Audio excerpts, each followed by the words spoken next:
long-term partner just 11 days before the crash. Joe Inwood reports. It was a small, private funeral for a very public figure. Diogo Jota and his brother Andre were laid to rest at a church in the small Portuguese town where they grew up and where they began their footballing careers. The family had asked for privacy, but still the crowds came to pay their respects, wearing shirts and scarves of the clubs and country the brothers had represented with such dedication. While it was a private family funeral, there were friends and colleagues too. Bernardo Silva played with Diogo Jota for Portugal, while Roberto Martinez managed the side. While Liverpool captain Virgil van Dijk and left-back Andy Robertson arrived with two wreaths, one with 20, Diogo Jota's shirt number, and the other with 30, worn by his younger brother. As the coffins arrived, there was a ripple of applause outside the Igreja Matriz de Gondomar.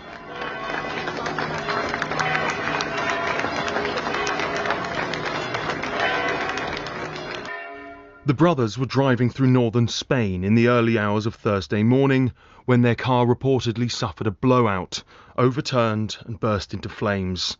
Both were pronounced dead at the scene. They were returning from what should have been a perfect summer for Diogo Jota. 11 days before, he had married his long-term partner and the mother of their 3 children, Ruth Cardoso. On social media, he had said it was a day we will never forget.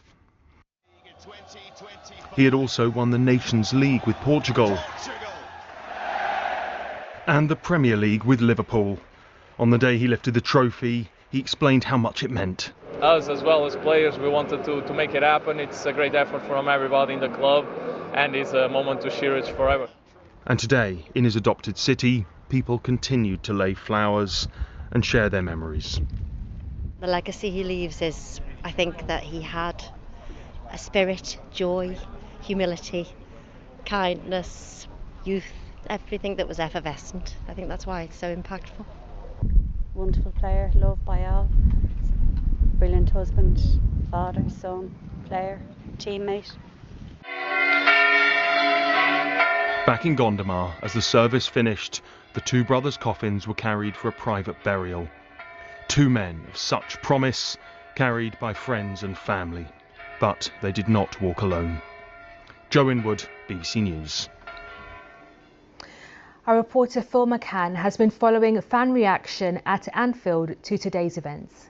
There has been a constant stream since the early part of the morning of people coming down here, wanting to be with each other here. So many people who we've spoken to have talked about how it feels like they've lost a family member, that real sense of grief. And so many people who are parents telling me that their children are having their first sense of loss, if you like.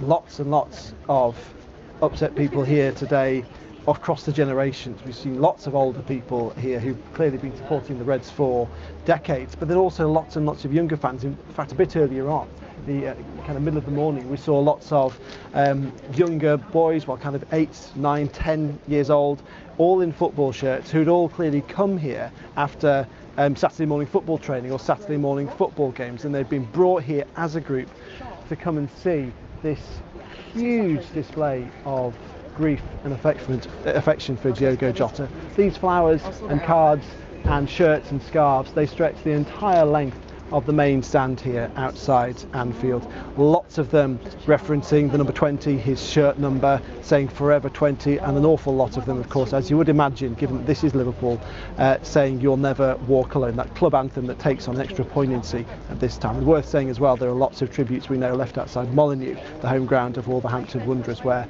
Diogo Jota played before he came here to Anfield in 2020. This is a city where football is like a family, and therefore that's why so many people here today are saying it feels like they've lost a brother or a son. And it's important for Liverpool to have shown support for Diogo Jota. We saw the club's top players and its manager attend the funeral service.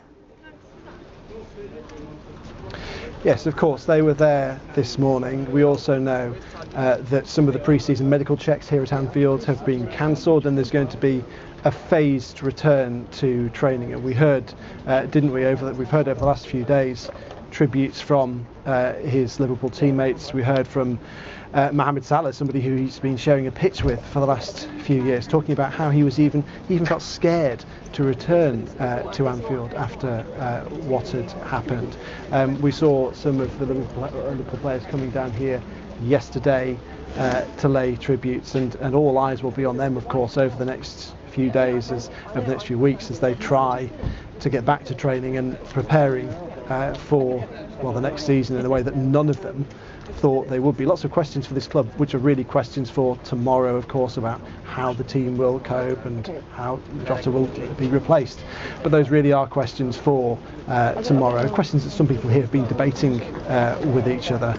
But today is, of course, a day to reflect on the funeral, on what's been happening.